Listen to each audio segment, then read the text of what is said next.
We're helping you take on your yard in a smarter way. As you shop the garden centers and pretty up your flower beds, are you working from a smart master plan? As you set out to get gardening this season, you might need a blueprint for your flower beds.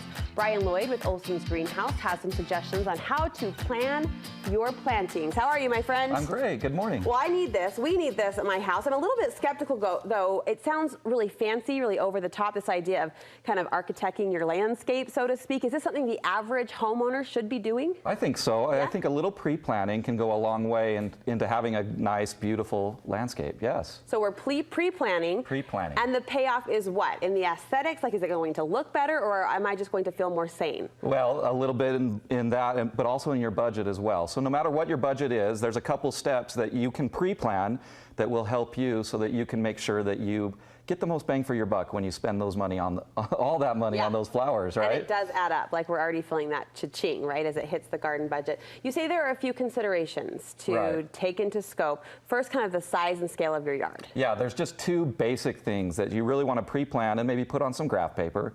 So number one is the size and scale of your beds and the shape of your beds.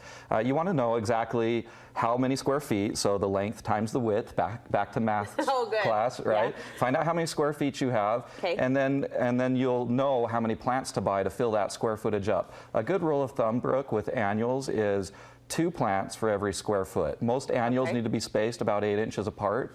And you can look on the tag and see the spacing. And there are landscape calculators online that you can go and see exactly how many plants you want to buy.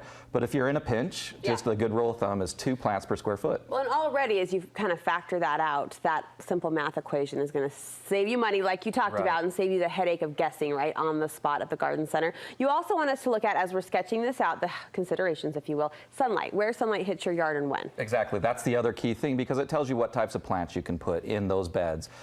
If it only gets 6 hours of sun, then, or if it gets 6 hours of sun at least, you've got a whole gamut of plants that are full sun plants. As long as we get 6 hours, we're good. But if we get less than that, we've got to start looking at part sun or maybe full shade plants to fill those beds with. So very important, know how big the bed is and know how much sunlight it gets. I don't want to get too detailed and overwhelm anybody out there, but should you be also thinking about like water sources, or as far as weather conditions, wind, kind of what wind you get in certain areas of your yard? Is that even worth worrying about? Those are kind of advanced things, and if you really get into it, then yes, you want to pay attention to, do deer visit your yard, because then you'll want to change up your plants that you use, your flowers. But most importantly are the basics. How big is it? How much sunlight does it get? And then if it's windy, if you've got bad soil, you can do things to fix those. Just be aware of them, but you don't need to put them into your plan on paper. All right, let's get into the fun stuff. What should we consider when we're designing? So there's 3 basic designs I want to talk about today. The first one is the one that they use at Temple Square. It's called a naturalistic design, and it's really, it can get kind of complicated, but there's some basics. If you'll pick up their book, the Temple Square Gardening, they talk all about it, but I'll just tell you the basics of how it works. So it's based on the fact that nature doesn't put anything in straight lines. Nothing's symmetrical in nature. There's no spelling out names with flowers out in nature. So at Temple Square, they use these 3 simple principles of skeleton, tendons, and flesh. Those kind of sound morbid to me. I don't know. Happy Halloween. Yeah, exactly. What does that mean? What does that look like? What they really mean is, we go back to what we talk about with containers all the time, and you know the 3 words that we talk about in container design. Thriller, filler. Yeah, thrillers, spillers, and fillers. And the skeleton is kind of like the thrillers. And so we see these squares throughout the curve. We want to put them in a sine curve, not a round curve. More like nature would do it, but we start with the taller thriller plants, something that stands out for some reason, and we put those along a curve as our skeleton. All right, tendon is next in this equation. And then we kind of attach the skeleton together with tendons, and these are plants that are more of our fillers. This is kind of weird. But it is.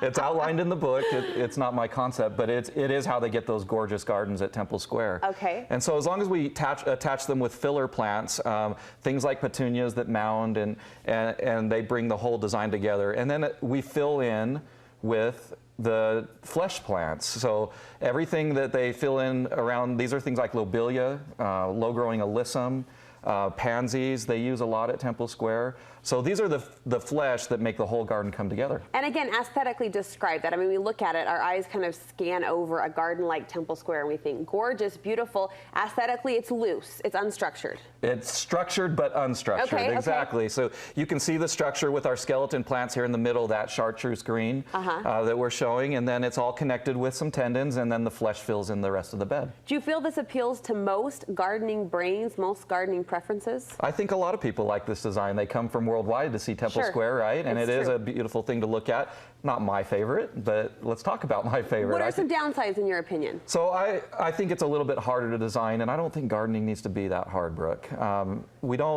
I like to pick the plants out. I know how many I need, but then I like to loosely place them wherever I feel is best at the time, and that usually ends up with a more, it's called an informal design, but it looks better to me. Okay, let's break down informal. So informal would be just kind of randomly spacing your thrillers, fillers, and spillers. And you don't even need all three. You don't need a thriller, you don't need a filler, but more randomly placing your colors. And so it's a lot like when we plant our combination hanging baskets at the greenhouse. We'll mix colors that go well together, but then the pattern that we put them in is just random. So there's no rhyme or reason to it. Right, You're scattering the right amount of flowers in colors you like informally throughout your yard. Exactly. Still a beautiful effect, I have to say. And it doesn't look, I mean, as you describe informal, I'm thinking in my head, I don't want a yard that looks messy. This still looks well manicured. Exactly. It can be nice and well manicured, and but you can mix tall plants towards the front and in the middle. It doesn't have to be a straight line. It doesn't have to be symmetrical. And I feel like this is natural with a little bit of human creativity mixed in. Sure, I like that. All right, on the flip side, there's a design style called formal. Break this down for us. So formal is very symmetrical. It's always tallest at the back, shortest in the front, and matching both sides together. I'm kind of thinking Alice in Wonderland type gardens. Exactly. A lot. You see these at Disneyland a lot. When they manicure their boxwoods, and strong English gardens have a lot of formal appeal as well. So straight lines with our colors. Not mixing and that sort of thing. Putting the taller things like salvias in the back, putting petunias in the middle, and then border plants like alyssum and lobelia up front. All right, we've broken down the three, prominent design styles as far as landscape yards go. Let me ask you, rapid fire style, can I throw you some common questions that a homeowner might have? I'm on a tight budget, they might say. I don't have a lot of money to invest. What's the solution? Yeah, don't worry about it, but the biggest mistake I see people make when they don't purchase enough plants for their bed is they space them too far apart. So it's much better to group them together, get the right spacing in there so they fill in and have little spots of color throughout the yard rather than spreading it out too thin. Don't go too sparse. That lets weeds grow and things like that. What if you don't know what colors group well together? So stick with the primary colors. Red, yellow, and blue make an easy combination. You can go secondary colors as well, but red, yellow, and blue always works, no matter what. And you like that plan, thriller, filler, spiller, or Temple Square made it a little Halloween on us, but that same concept always seems to work. And then you like the taller flowers always in the back. Exactly.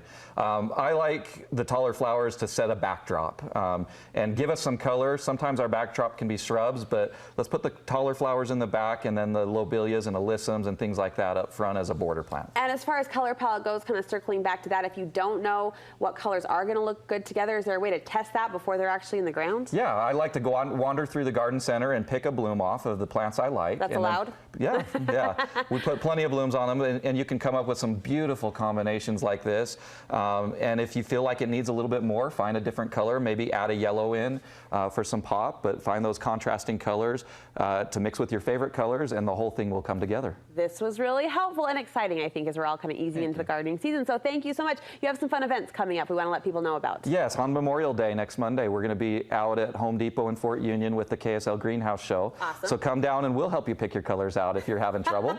There's the real answer to that question. Just leave it to these guys. That's Monday. To see you there. Yeah. Okay. All right. And then we're planting the Parade of Homes house with RC Dent Construction. So come down and see a great landscape design. It's got a ton of flowers. It's down in Linden. So when the Utah Valley Parade of Homes starts in a couple of weeks, make sure you come by and see our flowers there. Yeah, check out the inspiration outside of the homes as well. Brian, thank you so much. Brooke.